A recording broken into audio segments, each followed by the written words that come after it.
what's going on guys, Arekkz here, and welcome back to another video for Bleeding Edge. If you caught the Miko character guide we uploaded the other day, then there's a good chance you're checking back each day to see what's next. But in the event you didn't, then I'm super excited to be teaming up with the awesome people at Ninja Theory to bring you a series of Bleeding Edge guides on the run up to the playable beta on February 14th. Massive shout out to Ninja Theory for very kindly sponsoring this series and giving me access to the game so I could record all of this for you guys. So if you're excited for Bleeding Edge, then be sure to check back daily for a look at another one of this game's colourful cast of augmented anti-heroes.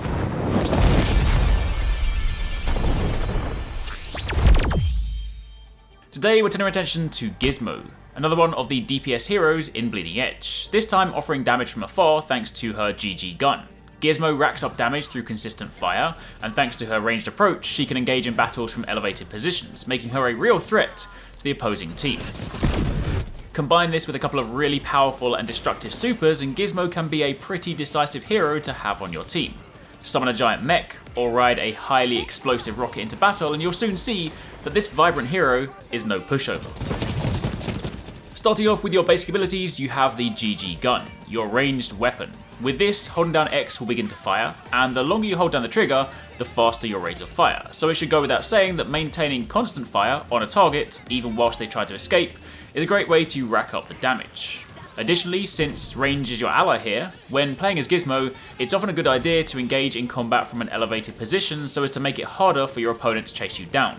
Since most heroes lack the ability to jump up high ledges, then typically they'll either be forced to reposition to avoid your fire, or take the long way around to get to you. Now moving on from there, let's talk about your special abilities. You have 3 to choose from here. First up you have Sucker. With this, you throw a bomb that, when it explodes, sucks enemies into the epicenter, kind of like a black hole. It's only a quick impact, so it won't keep them there for extended periods of time, but it's a really good way to either group up multiple enemies in one spot, or pull back a fleeing enemy. If you cast this without a target, then you'll drop this at your feet, which can be handy if you're being chased, or if you lock onto an enemy, then you'll throw it to their location. You can also hold down the button to manually position where you want to throw the bomb, if you're trying to pinpoint a particular area. Next up you have T-Rut. This allows you to deploy a turret that will auto-fire at nearby enemies. These are a great way to add in some additional damage alongside your GG gunfire, especially if you're defending an objective. And quite often, enemy heroes are more focused on other players than they are your turrets, so if placed well, the additional damage might just be enough to finish them off if they go to flee or they just simply don't see it. Then finally you have Bouncer. With this, you'll drop a jump pad that can be used both by yourself and your allies. You can use this to jump up to higher ledges that you normally couldn't reach, which again goes hand in hand with the tactic we spoke about earlier, placing yourself up high so you can attack enemies from an elevated position.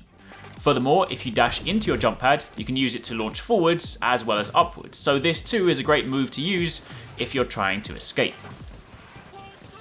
Now let's talk about your super abilities. You have 2 to choose from here. The first one, and probably my favourite just because I love mechs, is Mini Mech.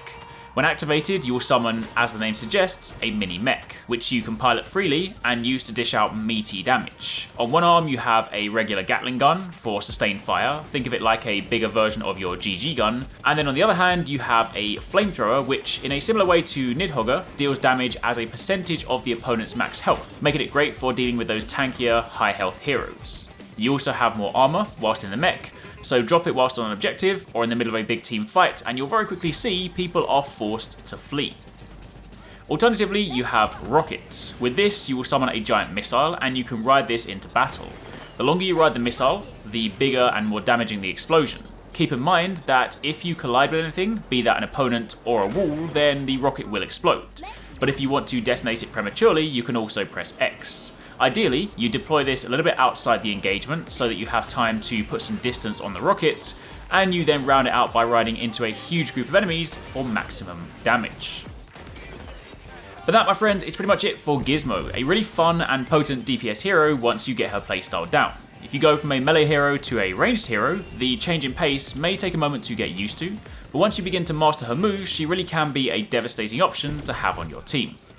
Hopefully you guys enjoyed that. Remember to keep it locked if you are excited for Bleeding Edge, as we'll be checking out all the other characters over the coming week so that when the beta drops, you're ready to dive in and have some fun.